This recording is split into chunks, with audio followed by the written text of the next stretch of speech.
Hello दोस्तों, हाल ही में Canada ने एक बड़ा फैसला लिया है जिसका असर उन लाखों भारतीय छात्रों पर पड़ेगा जो अपने भविष्य के सपनों को लेकर कनाडा की ओर रुख करते हैं। भारत के हजारों छात्र हर साल पढ़ाई और बेहतर कैरियर के अवसरों की तलाश में कनाडा जाते हैं, लेकिन अब यह फैसला उनके इस सपने को चुनौती दे सकता है। आखिर क्या है यह फैसला और भारतीय छात्रों के लिए इसका क्या मतलब है? आइए इस पर विस्तार से चर्चा करते हैं। कनाडा ने भारत समेत कई देश के छात्रों के लिए फास्ट ट्रैक वीज़ा प्रोग्राम यानी स्टूडेंट डायरेक्ट स्ट्रीम को खत्म कर दिया है। इसके साथ ही कनाडा ने नाइजीरिया स्टूडेंट एक्सप्रेस स्ट्रीम को भी बंद कर दिया है। कनाडा सरकार की वेबसाइट पर साझा की गई जानकारी में कहा गया है कि कनाडा सभी अंतर्राष्ट्रीय छात्रों के लिए पढ़ाई के लिए परमिट की आवेदन प्रक्रिया को समान और निष्पक्ष रखने के लिए प्रतिबद्ध है। तो सबसे पहले यह जानना जरूरी है, स्टूडेंट डायरेक्ट स्ट्रीम क्या थी। 12वीं के बाद पढ़ाई के लिए कनाडा जाने की इच्छा रखने वाले छात्रों के वीज़ा आवेदनों की जल्दी सुनवाई के लिए 2018 में स्टूडेंट डायरेक्ट स्ट्रीम यानी SDS की शुरुआत की गई थी। इस स्कीम एंटीगुआ और बारबुडा, ब्राज़ील, चीन, Colombia, Costa Rica, Bharat, Morocco, Pakistan, Peru, Philippines, Senegal, Saint Vincent and Grenadines, Trinidad Tobago और वियतनाम के लोगों के लिए शुरू की गई थी। इस स्कीम के तहत छात्रों के एप्लीकेशन को सिर्फ 20 दिनों के अंदर प्रोसेस किया जाता था, लेकिन अब वीज़ा के काम में 8 हफ्ते तक का समय लग सकता है। तो अब जानते हैं क्या कहना है कनाडा सरकार का इसके बारे में। आप्रवासन, शरणार्थी और नागरिकता विभाग कनाडा ने एक बयान में कहा है कि कनाडा सभी अंतर्राष्ट्रीय छात्रों को स्टडी परमिट के लिए आवेदन प्रक्रिया में समान और निष्पक्ष मौका देने के लिए प्रतिबद्ध है।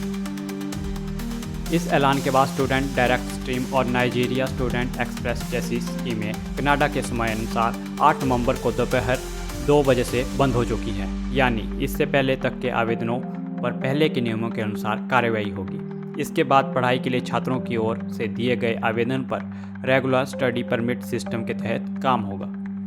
अब बात करते हैं इस फैसले का सीधा असर भारतीय छात्रों पर कैसे पड़ सकता है।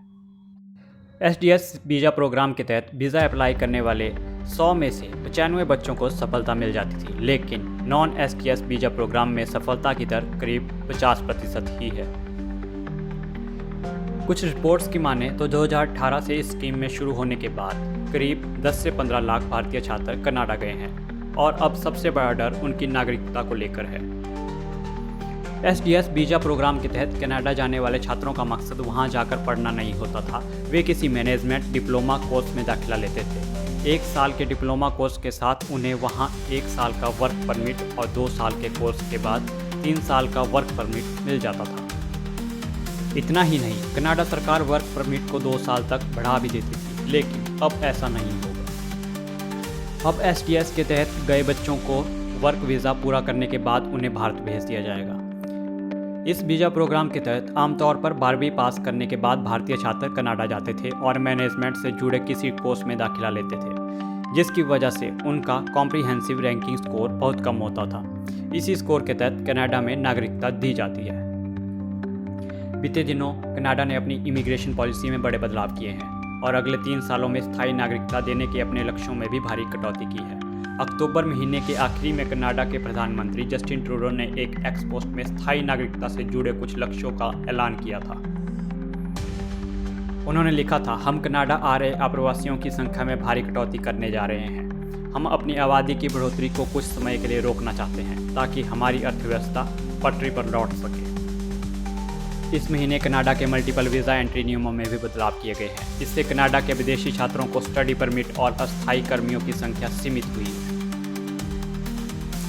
कुछ रिपोर्ट्स की माने तो SDS स्कीम बंद होने के बाद कई लाख भारतीय छात्रों पर इसका असर पड़ेगा। आज के लिए बस इतना ही, मिलते हैं अगली वीडियो में। तब तक के लिए अगर आपको वीडियो अच्छी लगी हो तो वीडियो को लाइक, शेयर और चैनल को सब्सक्राइब जरूर करें।